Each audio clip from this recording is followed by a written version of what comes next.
Bismillahirrahmanirrahim. Assalamualaikum warahmatullahi wabarakatuh.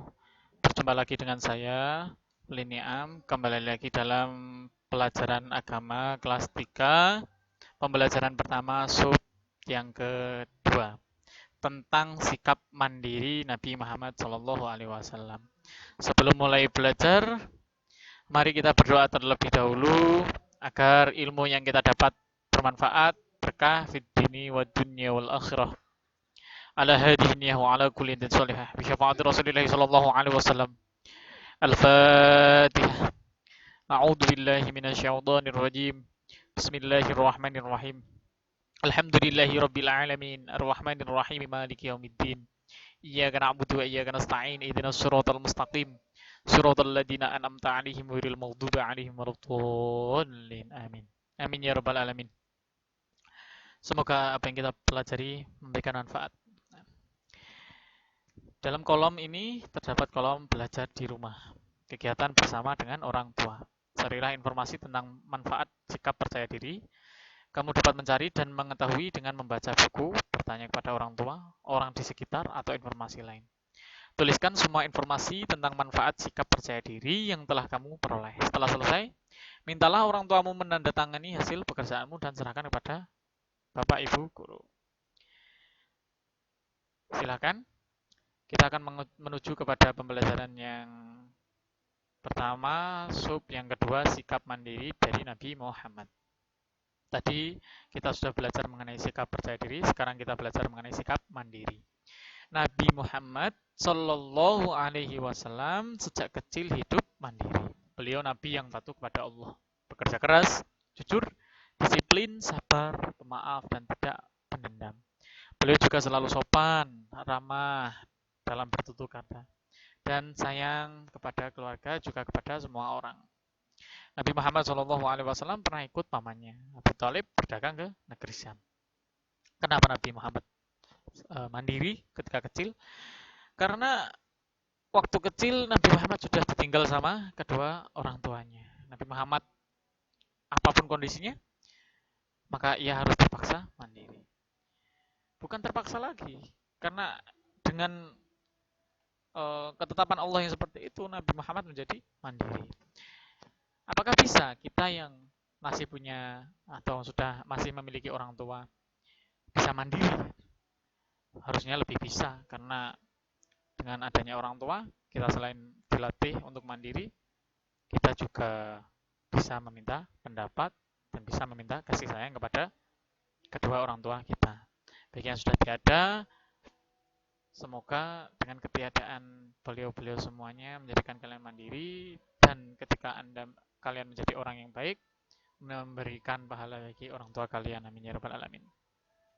Apa sikap yang harus kalian lakukan? Maka yang harus kalian lakukan adalah aku selalu mengerjakan tugasku secara sendiri. Seperti itu. Mandiri itu bukan berarti mandi sendiri, bukan ya. Walaupun mandi sendiri tetap dikatakan mandiri, tapi tidak hanya itu. Mandiri itu kalian melakukan segalanya dengan kondisi tanpa bantuan orang lain. Kecuali memang hal-hal yang dibutuhkan, seperti menolong kucing ketika hanyut di dalam sungai. Itu pun tidak bisa sendiri kalau tidak ditolong dengan orang lain. Seperti itu. Itulah yang dinamakan mandiri. Oke, mari kalian amati kolom insya Allah aku bisa. Kita lewati ini dulu. Kita masuk pada insya Allah aku bisa. Berilah tanda centang di kolom yang tepat. Ini ada orean, ada selalu, sering, kadang-kadang, dan tidak pernah. Kalian silakan memilih antara selalu, sering, kadang-kadang, atau tidak pernah. Pertanyaan yang pertama, aku berusaha bangun tidur sendiri. Silakan selalu, sering, kadang-kadang, atau tidak pernah. Yang kedua, aku membereskan kamar tidur sendiri. Silakan dicentang, selalu, sering, kadang-kadang, atau tidak pernah. Tiga, ketika aku makan, aku disuapin. Nah, ini siapa yang masih disuapin ketika makan? Sudah kelas 3 kok, makan masih disuapin. Nah, kalian selalu disuapin? Atau sering? Atau kadang-kadang? Atau tidak pernah? Aku mencuci piring sendiri setelah makan. Siapa? Ayo, selalu, sering, kadang-kadang, atau tidak pernah? Terus, aku mencuci pakaianku sendiri. Aku menyetrika bajuku sendiri. Oke, lanjut berikutnya. Aku menyiapkan pakaian seragam sekolahku sendiri. Aku menyiapkan buku-buku pelajaran sendiri. Aku belajar dan mengerjakan tugas sekolah sendiri tanpa disuruh. Apakah kalian seperti itu? Oke, kalau iya, ayo berlatih. Di kolom ayo berlatih, amati gambar berikut. Gambar yang pertama, ini menjelaskan tentang apa? Gambar yang kedua menjelaskan tentang apa? Tulis hasil pengamatanmu. Tulislah perbuatan yang ada dalam kedua gambar ini.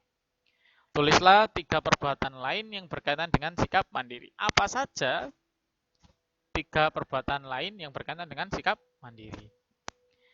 Kolom berikutnya yakni renungkan apa yang kamu pelajari hari ini. Apa yang dapat kamu pelajari hari ini? Yang kedua, apa manfaat sikap mandiri dalam kehidupanmu sehari-hari? Silakan ditulis di buku tulisnya masing-masing. Boleh berdiskusi dengan orang tua. Kalau kalian mengerjakan sendiri, berarti kalian sudah mandiri. Seperti itu. Belajar di rumah.